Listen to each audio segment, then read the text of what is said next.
Jechuun maal jechuudha? نعم. Wal gaxxamuudha.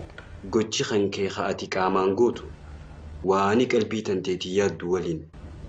Yoo wanni atiin kun qaamaan gootu faallaa waan ati qalbii keetii yaadu jirtuu ta'e kuni faallaa ikhlaasaati. Laal wanni ikhlaasa ja'amu kun waan rabbiin achi baheenii isa qofa beeka. نعم. Rabbiin akkin ijuu ikhlaasni iccitiilee kiyya keessaa takka. الله. Khaniin qalbii gabrootan kiyya khaniin jaaladhee keessa kaayu. Malaayikaan illee bakka jiru beeyteen katabtu ja'a. Nuti immoo ikhlaasa qabu fi kanni beeyneennan shayxaan illee bakka jiru hin beeku ja'a. Ikhlaasni iccitii rabbii fi gabricha jidduuti. Ati nama duratti nama rabbii faarfamaa ta'uu malta. Kan yeroo aazaana dhagahe ol ka'ee ceehee maskiida dhaqee salfii duratti salaatu. Garuu qalbii teetiin faallaa tanaa yaaduu malta akka namni si faarsuuf faa maskiitti maleen salaatu jaanii.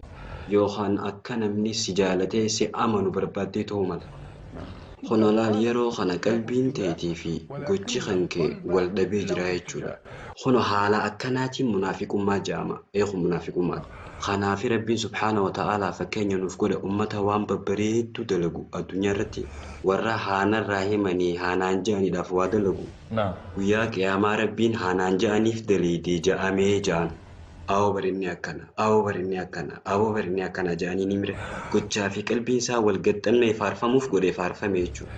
Waan barbaadde sun ati harkatte maaliif jee waan qalbii namaa keessa jiru waan innummaan beekuuf ilaala. Wayiinsi himaa biyya teenyatti qotee bulaa tokko jira kamiila qullaa lafa deemu oomisha isaa walitti qabatee mana galfate. Cooniyaa yookaan madaabaraa 9 maatii isaatiif kaayeeti. Jooniyaa takkaas kophaa sadaqaadhaaf haa taatu jedhee miskiinaaf kaaye. Miskiina fi kophaa kaaye jaartii isaa sadaqaa sun as fuuteeti miskiina dhufu hundaaf safaraa kan niteechaa faatihaa abbaa kiyyaa qara'e. Kanaanis ummaatiyyaaf du'aa eeguudha. Kaaniif habootiyyaaf faatihaa qara'e. Gurbaan dhaabbateetuma dhageeffataa fira isaa takka maqaa keessan buufa. Abbaa isaa haadha isaa takka maqaan dho'e. Hundinuu firasiiti.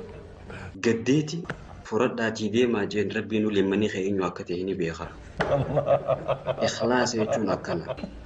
Rabbiin ni beeka waan qalbiin daleetu kanaafuu rabbiin beeynaan gahaadha qalbii teetiin ati waan sun rabbii jecha daleenaan tana marraan kaayyatiin. Gaafiin biraa